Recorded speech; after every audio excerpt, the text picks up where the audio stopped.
My name is Norman Golden, and currently in Woodbury, but I'm originally from Kansas City, Kansas. And Norm, I want to thank you for coming. Really appreciated the time that we had when we were in the big group together. And I just wanted to ask you, first of all, if you would just say again when you served in the military, what branch of service, maybe what your rank was. Okay. I joined the Marine Corps in 1954 after I graduated from high school, and served 3 years as a telegrapher and radio electronics technician. Got out as a lance corporal, which is pretty good for those days. They didn't promote very highly very fast. And then I got the Korean GI Bill and went through St. Mary's College down in Winona, Minnesota. And with the intention, I needed the degree in order to become an officer, and I wanted to be a pilot. During the third year, the junior year of college, I thought, well, since I was a Marine before, I'd like to go in marine aviation. So I went through all 12 weeks of the platoon leaders course in Quantico. And we all hear about how sometimes the drill instructors, the recruiters will stretch the truth just a tad. And I finished the PLC program, and then they told me, well, you really can't be a pilot, you're too short. Oh! After I'd done all the requirements. I was 5'5.5". He had to be 5'6" to fly with the Marines or the Navy. Okay. So I said, well, I think that I won't take your Marine commission because I really want to fly, and I'm going to go back to school and I'll join the Air Force because their minimums are 5'4". Oh, really? Yes. So, and it has something to do with the equipment that you fly. The rudder pedals on some of the Marine aircraft, you don't have the full rudder extension with your legs if you're too short. Okay. So I joined the Air Force and spent 28-year career with the Air Force as a military pilot. 28 years. 28 years. So now I understand you're married. Yes. And when did you get married? At which In point? 1962. So you were already a pilot. Yes. At that time. I was mid-phase of my T-37 training, and I was telling some of the other people here that on the scheduling board for the pilots on Friday, they put up their honeymooning till noon Monday. So they did give me the weekend off and half a day Monday to have my honeymoon and get back in the cockpit and continue training. Oh my goodness, but it was a good decision, wasn't it? It was, very much so. Well, I've lasted now for 49 years with her, or she with me. Well, that's pretty good so far. Yeah, pretty good. It's working out. Yeah. Well, so now tell me, Norm, how did you keep in touch with your family when you were serving in the military? Because if you're a pilot, you didn't come home every night, did you? No.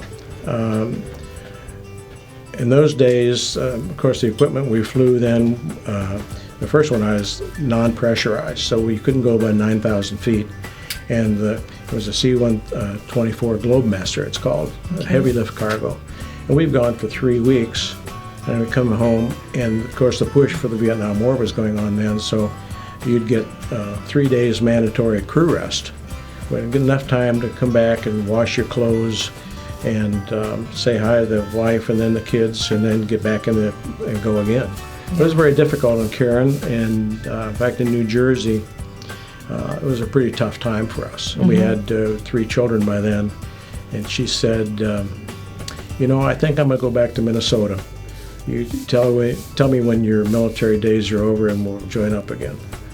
And of course that didn't happen because then one of the prior commanders that I'd known from Goose Bay, Labrador, was coming through, and he drank a lot of my Courvoisier and coffee, and I explained to him. You knew how to butter him up, didn't you? Yeah, well, his request. I didn't offer, he requested. So after he left, I went on another 3-week tour and back, and I came back and I had an assignment, and it was to Bermuda.